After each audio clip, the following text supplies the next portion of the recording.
Lo que ocurre en la universidad, los acontecimientos y sus protagonistas están en UMNG Radio. Desde la Universidad Militar Nueva Granada, en Bogotá, Colombia, transmite UMNG Radio. UMNG Radio. Una emisora alternativa, cultural e independiente. Desde la Universidad Militar Nueva Granada. Esta es UMNG Radio. Tune in and speak up. Hello, English learners.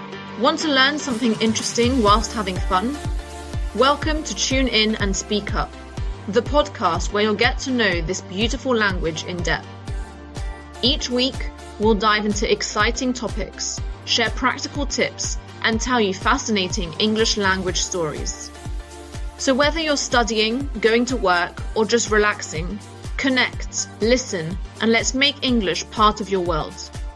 Wherever you are, whenever you want, just hit play, tune in and listen up. Tune in to UMNG Radio every Tuesday from 11 a.m. till noon. Don't just learn English, live it.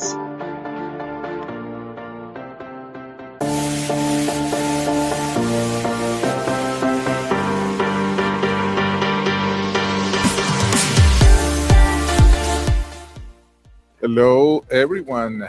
Welcome to Tune In and Speak Up, the podcast from Universidad Militar Nueva Granada, where we use English as a window to explore the ideas, discoveries, and technologies that are shaping the world around us. I'm Jorge Bermudez, teacher of English at the Department of Multicultural Studies at UMNG, part of the School of Education and Humanities. I'm very glad you're joining me today because we're going to explore a question that affects almost every one of us, whether we are students, teachers, professionals, or simply curious people trying to make sense of modern life. Now, imagine this. You open YouTube because you want to learn how to change a bicycle tire. You watch one short video, and the repair is finished in just a few minutes. But before you close the app, another video catches your attention. It's about the world's most dangerous mountain roads. Then another appears about unusual inventions. A few minutes later, you're watching a documentary about ancient Rome, followed by a video explaining why octopuses are considered some of the smartest animals on Earth. Suddenly, you look at the clock and realize that an hour has passed.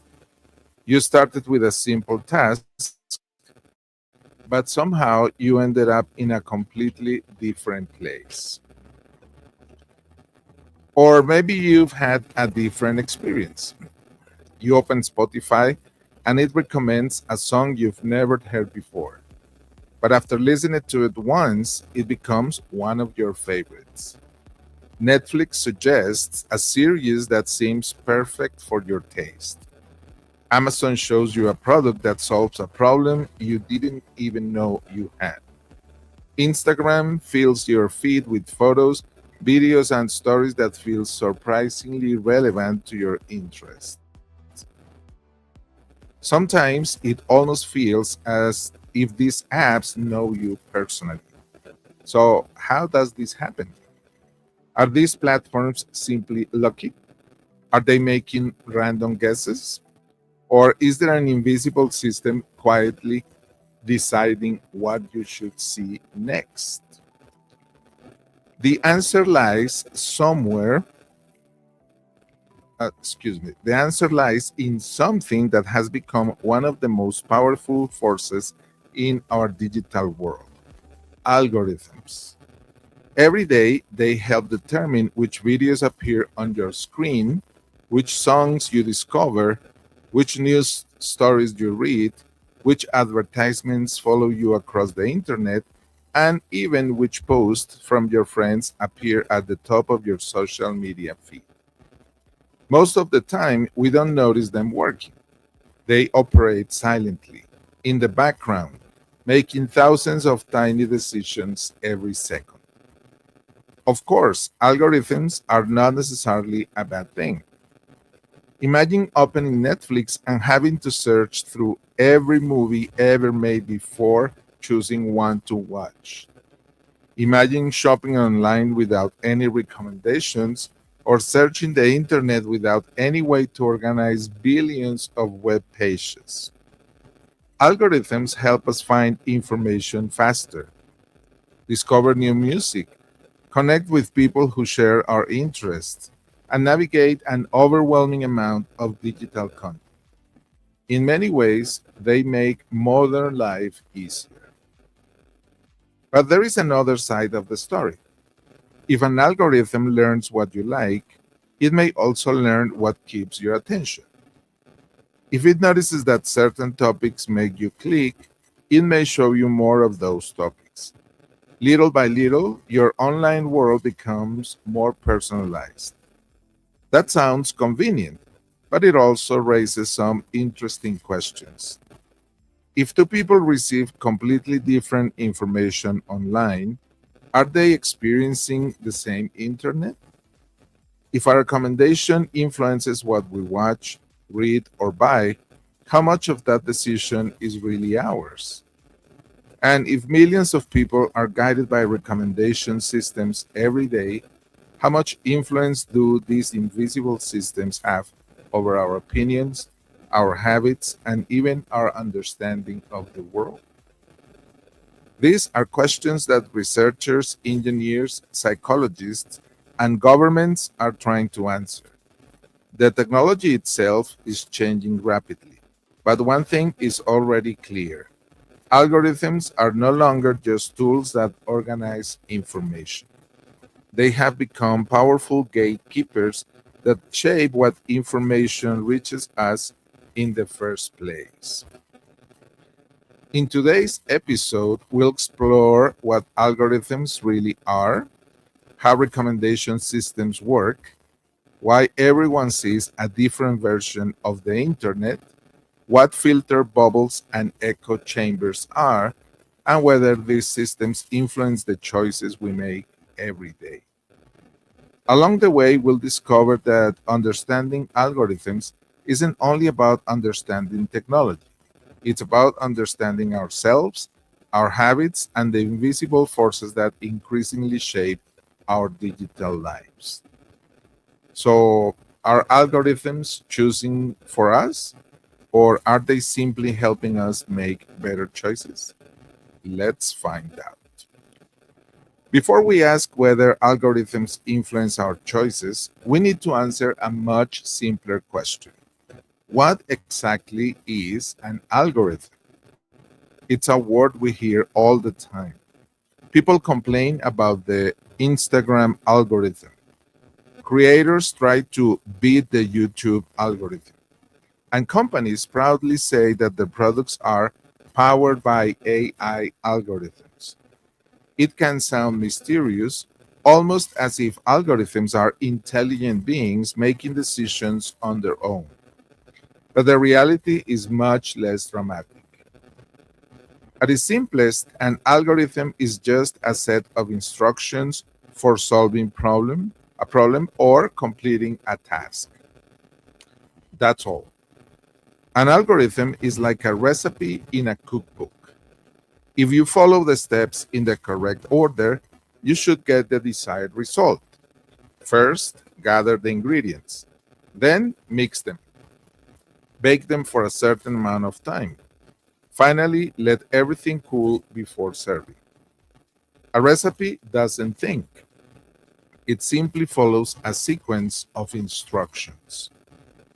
We use algorithms every day without realizing it. When you search for the fastest route on a GPS app, an algorithm calculates different possibilities and recommends the quickest one. When you use a washing machine, another algorithm decides how long to wash your clothes, how much water to use, and when to spin them dry. Even when you sort your email by date or search for a file on your computer, algorithms are working behind the scenes. science. So algorithms themselves are nothing new. In fact, mathematicians have been developing algorithms for centuries. Long before computers existed, people created systematic procedures for solving mathematical problems, organizing information, and making calculations. Computers simply made it possible to execute these procedures at incredible speed. So, why do today's algorithms seem so different? The answer is that many modern algorithms don't just follow fixed instructions. They can also learn from data. This is where machine learning comes in. Imagine that you own a small bookstore. At first, you notice that customers who buy mystery novels often also buy detective stories. After observing hundreds or even thousands of customers, you begin to recognize patterns. Eventually, when someone purchases a mystery novel, you confidently recommend a detective story because you've learned that many people enjoy both. Machine learning works in a similar way, but on a much larger scale. Instead of observing hundreds of customers, a computer can analyze millions of interactions every day. It doesn't understand books, movies, or music the way humans do. Instead, it looks for patterns in enormous amounts of data and uses those patterns to make predictions. For example, if millions of people who enjoyed one song also listened to another, Spotify may recommend that second song to you. If viewers who watched one documentary often continue to another, YouTube may suggest it next. The system isn't reading your mind. It's making an educated guess based on patterns it has discovered among many users with similar behaviors. This ability to learn makes modern algorithms incredibly useful. Every time you click on a video, skip a song, search for a product, or spend extra time reading an article, you generate information. Over time, recommendation systems use these signals to improve their predictions about what you might like next. But this brings us to an important point. Algorithms don't decide their own purpose. They don't wake up in the morning and choose what they want to achieve.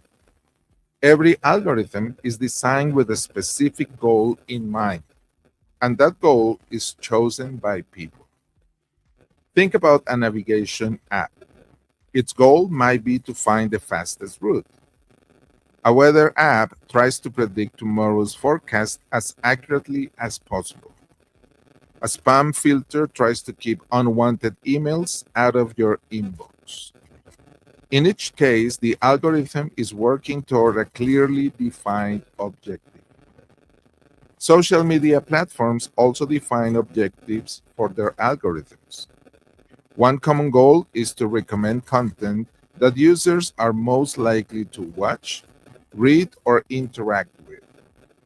Streaming services want to help users discover entertaining they'll enjoy. Online stores want to recommend products that customers are likely to buy. None of these goals are inherently good or bad. They simply reflect what the system has been designed to optimize. And that's the key word, optimize. Algorithms optimize for whatever goal they are given. If the goal is to reduce travel time, they'll search for the fastest route. If the goal is to recommend music, they'll look for songs you're likely to enjoy. If the goal is to maximize user engagement, they'll prioritize content that keeps people clicking, watching, and scrolling.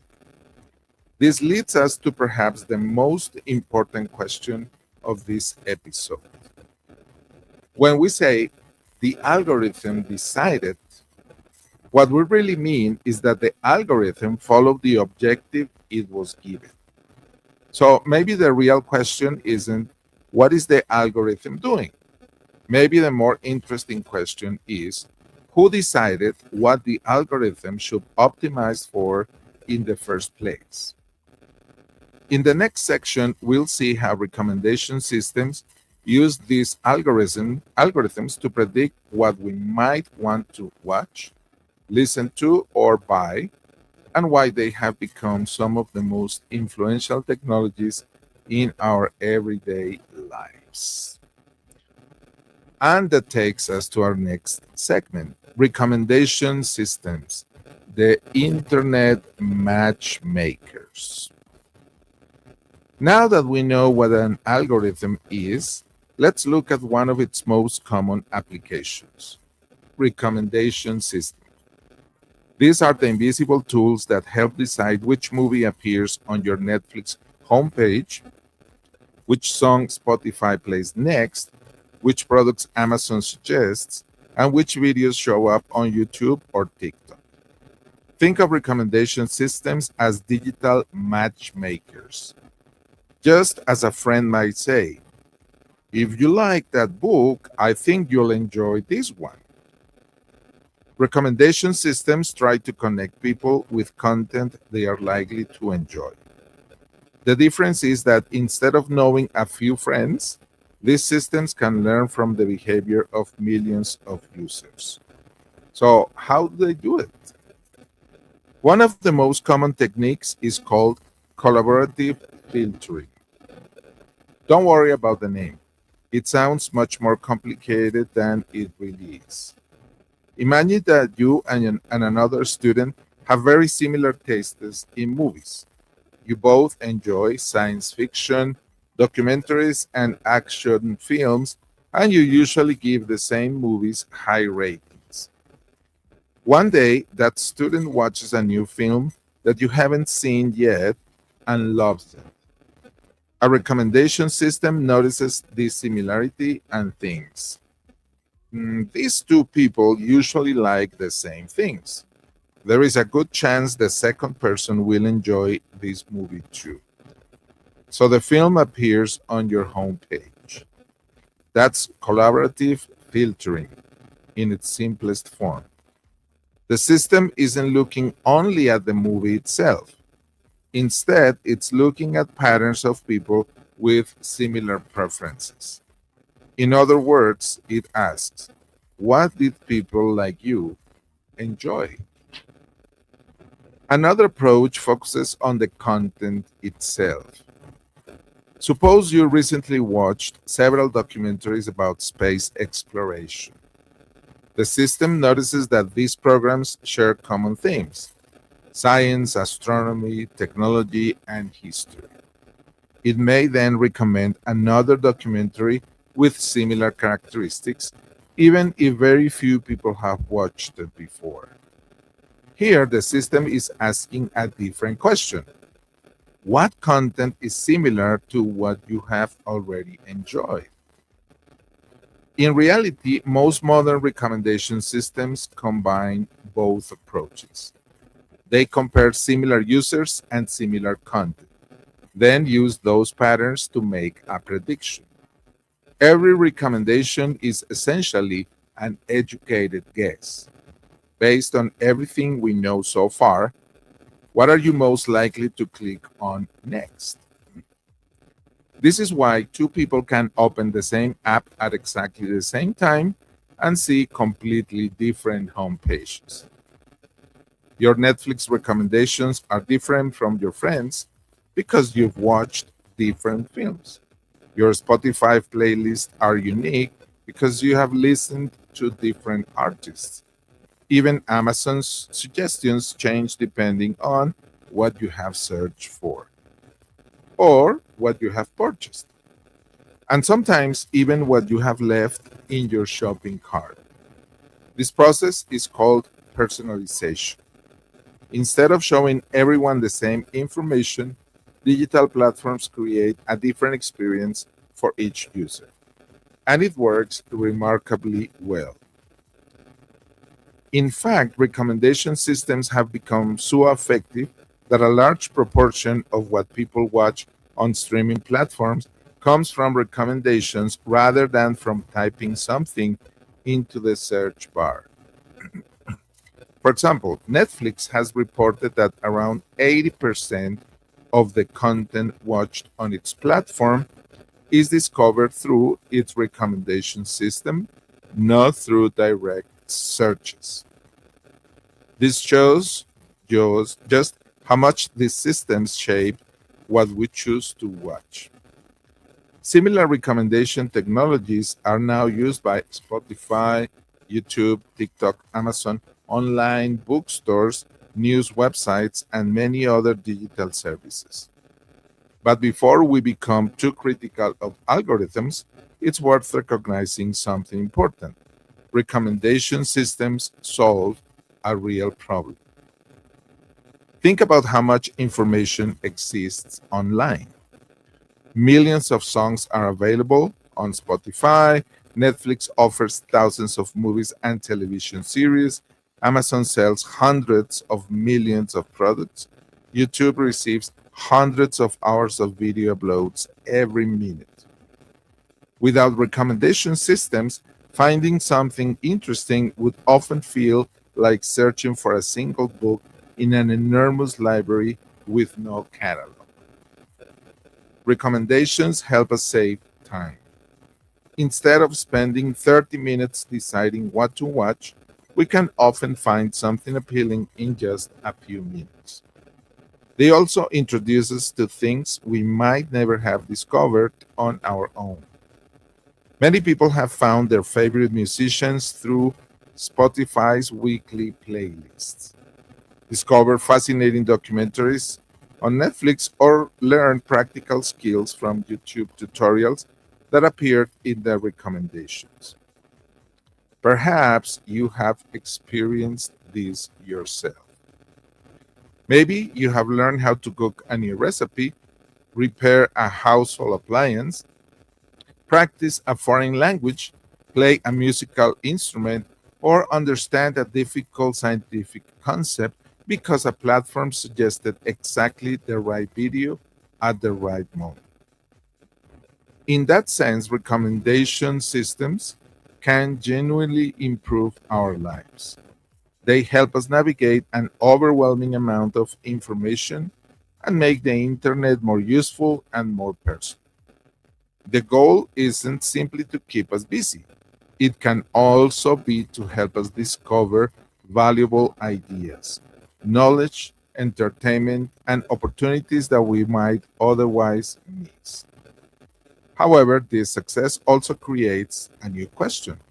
If recommendation systems become increasingly good at predicting what we'll enjoy, what happens when they begin showing us only the things they think we'll like?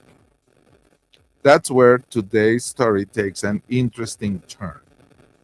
In the next section, we'll explore why no two people experience exactly the same internet and why your digital world may be different from someone else's. Imagine this experiment. Take two friends who have very different interests. One loves football and follows sports every day. The other enjoys cooking, gardening, and travel. Now ask them to open YouTube, TikTok, Instagram, or even the homepage of a news app at exactly the same moment. Although they're using the same platform, they will probably see completely different content. One person's screen might be filled with football highlights, interviews with famous players, and predictions for the next World Cup. The other might see cooking recipes, beautiful gardens, and travel guides to places around the world.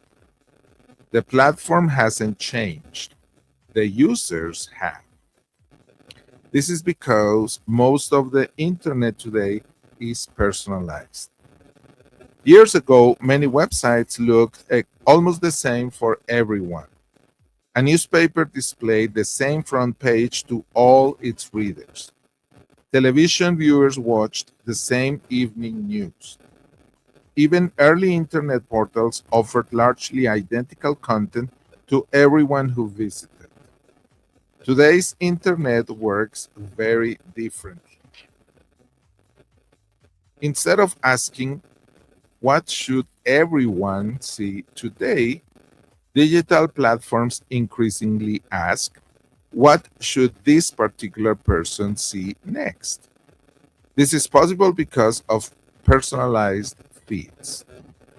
A feed is simply the continuous stream of posts, videos, songs, articles, or products that appears when you open an app. But that feed is rarely arranged in chronological order anymore. Instead, algorithms decide which items appear first, which appear later, and which you may never see at all. This process is called ranking. Think of ranking as creating a priority list. Every time you open an app, there may be thousands or even millions of pieces of content that could be shown to you. Since no one has time to look at all of them, the algorithm estimates which ones are most relevant and places them near the top. But how does it decide? It considers many different signals. Have you watched similar videos before? How long did you spend reading certain posts? Which creators do you follow? What topics do you search for? Which videos did you watch until the end? Which ones did you skip after a few seconds? Every click, every pause, every like, every share, and every search helps the system build a better prediction of what might interest you next. One important concept here is engagement. Engagement refers to the ways people interact with online content. Clicking on a video, leaving a comment, sharing a post, saving an article, or simply watching something until the end are all forms of engagement. From the platform's perspective, this action suggests that the content successfully captured your attention. Because engagement is often one of the goals that recommendation systems optimize for, content that generates strong reaction is more likely to appear in personalized feeds. The algorithm isn't necessarily asking, is this the most important information? Instead, it is often asking, is this the information this person is most likely to interact with? This explains why two people searching for exactly the same topic may receive different recommendations. Now imagine that two university students both search for artificial intelligence. The first student has spent months watching programming tutorials, lectures on computer science, and videos about machine learning. The second student usually watches documentaries about philosophy, ethics, and society. Even if both type the same words into the search bar, the platform may recommend different follow-up videos. One person may see coding tutorials and technical explanations, while the other receives discussions about the ethical impact of AI or its influence on employment. Neither recommendation is necessarily wrong. They're simply based on each person's previous behavior. The same thing happens with music, films, books, shopping websites, and social media. This is one of the most remarkable changes in the history of digital technology. Instead of one shared online world, we increasingly live in millions of personalized digital environments. Each person's internet is shaped by their interests, habits, and previous choices. There are clear advantages to this approach. Personalization helps us find relevant information more quickly, discover content that matches our interest, and avoid spending hours searching through material that doesn't appeal to us. But personalization also changes something more subtle. If every person's online experience is different, then we may gradually stop seeing the same information as everyone else. Two people living in the same city, attending the same university, or even sharing the same home can develop very different views of what is happening in the world simply because different information appears on their screens every day. That possibility is both fascinating and important. It leads us to a new question. What happens when algorithms become so good at personalization that they mostly show us information that confirms what we already like, believe, or expect? To answer that, we need to explore two ideas that have become central to discussions about the modern internet: filter bubbles and echo chambers. In 2011, internet activist and author Elie Pariser introduced a powerful idea: the filter bubble.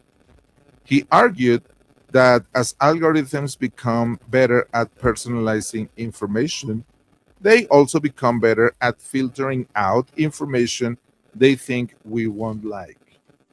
Instead of showing us the fully diversity of the ideas available online, they often show us a version of the internet tailored specifically to our interests and past behavior.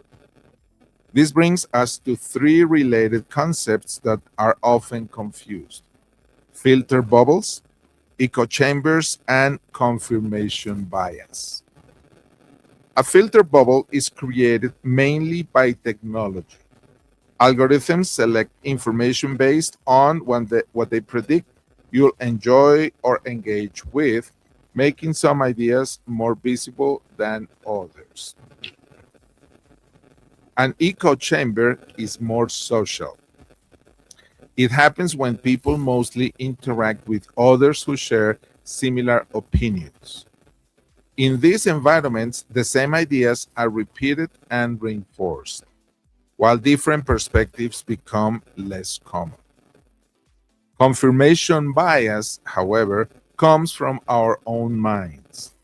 It's the natural tendency to pay more attention to information that supports what we already believe and to ignore information that challenges our views. Psychologists have studied this tendency for decades, long before social media existed. Here's a simple example. Imagine someone becomes interested in healthy eating and watches several videos about nutrition. The recommendation system notices this pattern and suggests more videos on the same topic. Soon, the person is watching recipes, interviews with nutrition experts, fitness advice, and documentaries about food. There's nothing wrong with that. In fact, they may learn a great deal. But over time, they may begin to think that everyone is talking about healthy eating because that's all they see online. The same pattern can happen with almost any topic: politics, football, investing, technology, photography, or even a favorite hobby. The more we interact with one type of content, the more similar content is recommended. This doesn't mean algorithms are trying to manipulate us. Most recommendation systems are simply trying to predict what we're most likely to find interesting. The challenge isn't personalization itself. Personalization helps us discover useful information and saves us time. The challenge arises when personalization becomes so effective that we rarely encounter ideas, opinions, or experiences that differ from our own. A healthy information diet, like a healthy food diet, includes variety. Sometimes the most valuable thing we read or watch is not something that confirms what we already think, but something that encourages us to see the world from a different perspective. In the next section, we'll examine how of the biggest questions surrounding recommendation systems is, can algorithms influence public opinion? And if so, how much? When people talk about algorithms, one of the most controversial questions is whether they can influence elections. It's an important question, but also one that requires careful thinking. The first thing to remember is that algorithms do not decide election results. People vote for many different reasons, including their personal values, life experiences, conversations with family and friends, news coverage, political campaigns, and economic conditions. No single factor explains how millions of people make their decisions. However, algorithms can influence what information people encounter and how often they encounter it. And that matters. During election campaigns, political parties and candidates often use digital advertising to reach potential voters. Unlike traditional television commercials, online advertisements can be highly personalized. This practice is known as micro targeting. Instead of showing the same message to everyone, campaigns can tailor different advertisements to different groups of people based on factors such as age, location, or interests. Recommendation systems also play a role through engagement. As we have seen throughout this episode, many platforms are designed to recommend content that people are likely to watch, share, or comment on. The algorithm isn't asking whether a post is politically balanced or socially beneficial. It's usually trying to predict what will attract attention. This helps explain another challenge of the digital age: misinformation. Researchers have found that false or misleading information can spread remarkably quickly on social media. One reason is that surprising, emotional, or controversial stories often attract more attention than ordinary factual reports. People are more likely to react to content that makes them feel shocked, angry, afraid, or excited, and those reactions can lead to more shares, comments, and views. A well-known study led back by Soroush Vosogi, working with researchers from the MIT Media Lab, analyzed millions of posts on Twitter. The researchers found that false news tended to spread farther, faster, deeper, and more broadly than truthful information. Not because algorithms preferred falsehoods, but because people were more likely to share novel and emotionally engaging stories. This doesn't mean every emotional story is false or that algorithms intentionally promote misinformation. Rather, it shows how human behavior and recommendation systems can interact in unexpected ways. Content that generates strong engagement often becomes more visible regardless of whether it is accurate. For this reason, many social media platforms have introduced fact checking programs, labels for disputed information, and changes to their recommendation systems. Researchers could continue to study which approaches are most effective, and the discussion remains active. Perhaps the most important lesson is this: algorithms influence the flow of information, but they do not replace human judgment. They can affect what we see, what catches our attention, and what appears repeatedly in our feeds. What we choose to believe, verify, or share, however, is still our responsibility. In the final section, we'll explore a practical question. If algorithms are becoming so influential, what can we do to use them wisely instead of simply letting them shape our online experience? After everything we have discussed, you might be wondering whether it's possible to escape algorithms altogether. The honest answer is probably no. Recommendation systems are now part of almost every digital service we use. They help organize enormous amounts of information, making it possible to find music, videos, books, products, and news in just a few seconds. In many ways, they make our lives easier, so perhaps the goal isn't to escape algorithms. Perhaps the goal is to use them consciously. Researchers who study digital literacy and online behavior often emphasize that awareness is one of the best defenses against unwanted influence. Once we understand how recommendation systems work, we can make more intentional choices instead of simply following whatever appears on our screens. One useful habit is to search intentionally instead of only scrolling. When you actively look for information, you're making the first decision. When you only scroll through an endless feed, the platform is making many of those decisions for you. Another important habit is to read from multiple reliable sources, especially when learning about complex or controversial topics.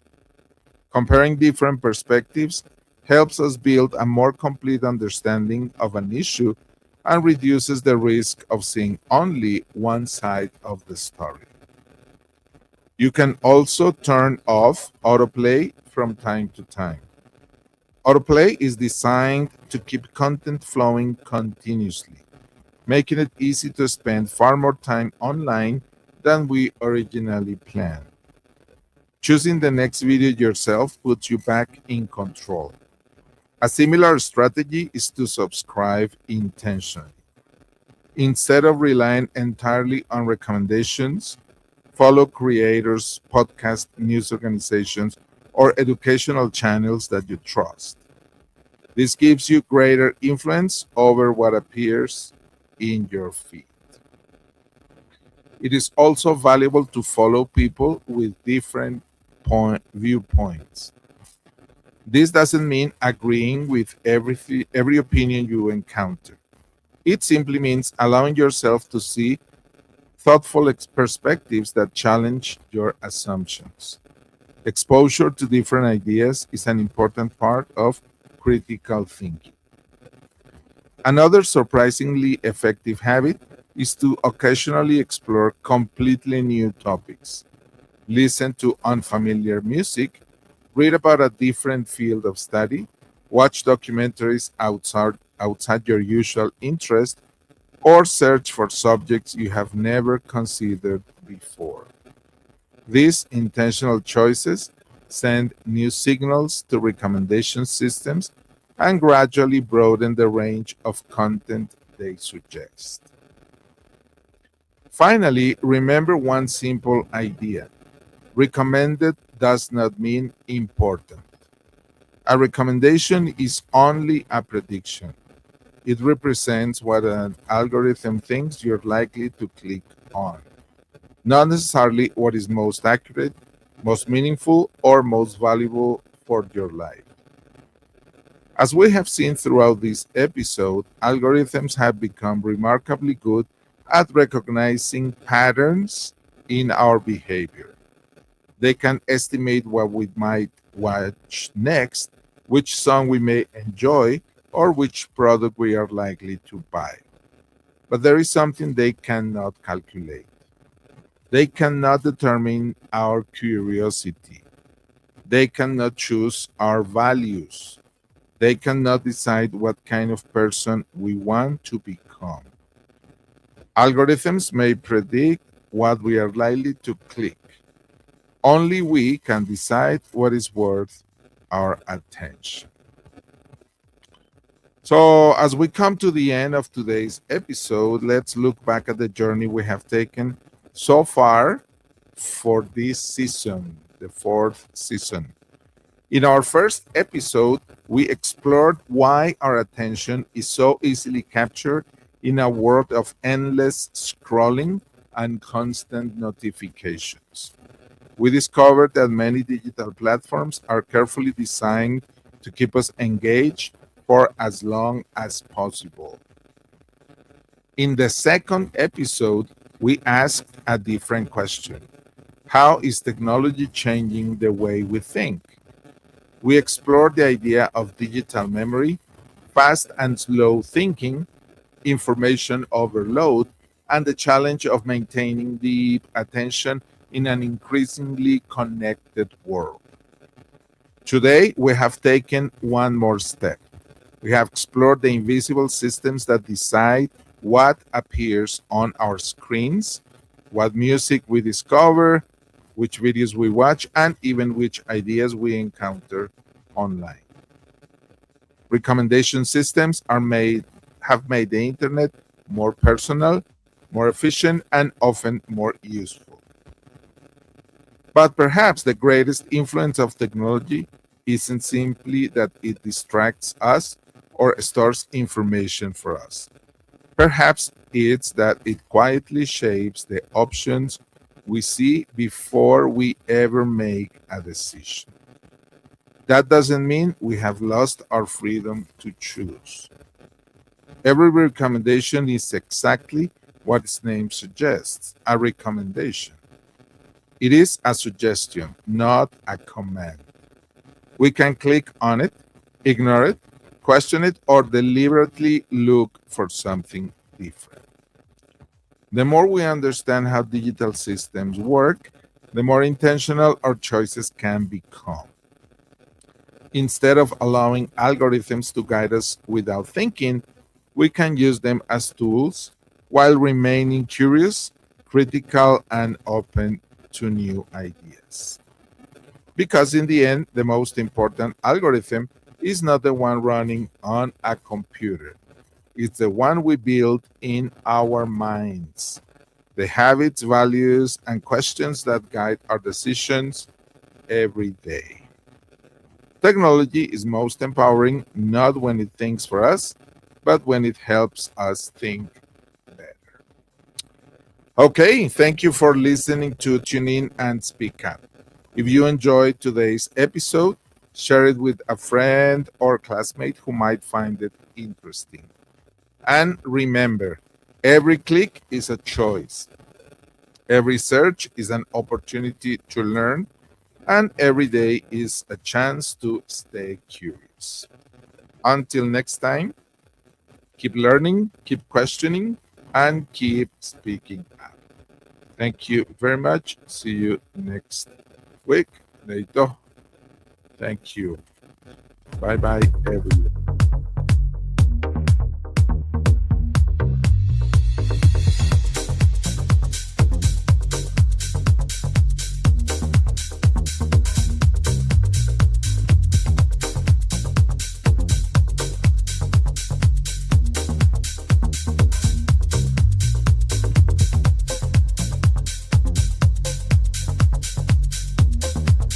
Lo que ocurre en la universidad, los acontecimientos y sus protagonistas están en UMNG Radio.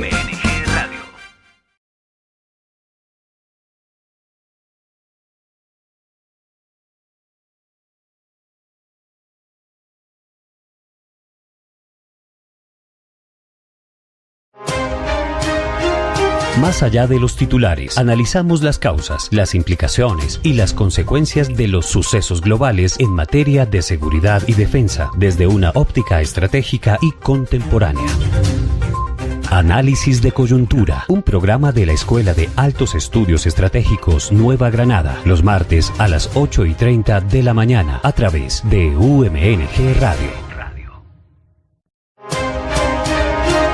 Más allá de los titulares, analizamos las causas, las implicaciones y las consecuencias de los sucesos globales en materia de seguridad y defensa, desde una óptica estratégica y contemporánea.